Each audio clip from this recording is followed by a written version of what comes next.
Africa, we all know that it's been robbed of its virginity. Many years ago, the West invaded Africa and took a lot from out Africa. And that has a lot of impact on Africa now. The way we see Africa now is a consequence of its past. And for me, the question of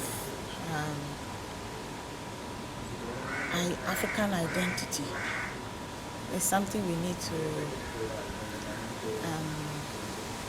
explore and empower people in that sense, because our biggest problem is people shying away from their identity. So whatever we do, if we want to do it effectively, first of all, we must recognize that we are Africans and we must be happy with that. We must work to uphold the dignity of Africa. It is a problem for us. One, we talk about language, how the colonialism has affected us in a negative way, and language is one big issue. We have many different languages in Africa. Even in one country like Ghana, you have more than 16 languages. And that is a big problem because we have to communicate in a foreign language, which is the English. English is a formal language for Ghanaians. So I meet my fellow Ghanaian, I have to speak English with that person, which is not our native language, and therefore we are not able to communicate very well in that language. So that in turn affects our productivity because we spend so much resources trying to learn and use that language. Whereas we could have spent our resources on improving our local language, and then I think that would have made us more efficient than we are now. So language for me is a key problem.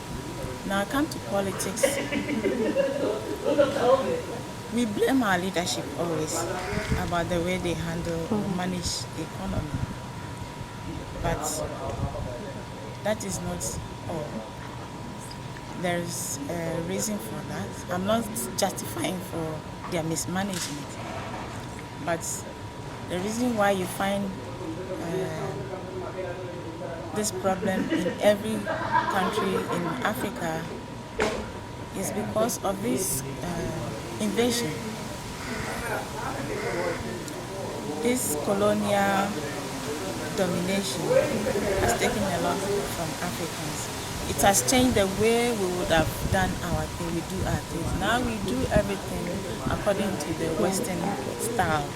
So they are imposing their way of doing things on us, and we are doing it just anyhow. We do not understand democracy, and then we are practicing it. So there's a conflict here.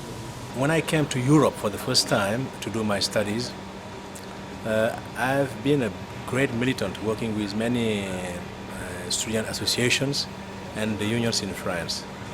And I was so shocked because the bad image people have on the African countries and third world countries in general was a famine, catastrophe, war. And I was fed up of that. And individually I decided to try to contribute on my side to change that false perception. And I started working at the European Union, doing documentaries which show the other reality of the African countries, success stories. After that, of course, people were telling me we have succeeded to change a little bit slightly that perception, because they know now that in Africa we have good music, and I'm happy that the world soccer will be in Africa. And the first time South Africa will show to the rest of the world that it's possible in Africa. And I'm a true believer. I've been always like that. I'm an Afro-optimist, not an Afro-pessimist, because I tell myself we are in a continent whereby you have raw material everywhere. We have everything to survive. Our problem, this is a leadership problem. And I think the day we have right persons at the right place, then we can start moving, doing like Asia, trying to show the rest of the world that it's possible in the continent. And then Africa will take its revenge. Politically speaking, first I will start by saying I'm a proud South African because of my freedom to express my political appartenance. This is very important for everyone. I mean, life is all about politics. Even those who think that somehow they are not involved in politics, but as long as you wake up in the morning and go buy a piece of bread, that's politics. Because when you wake up and go, if the price of bread is gone high, you come back complaining. And it's all politics. So once again, it's a country whereby everyone expresses his political needs, or ideas, I would say.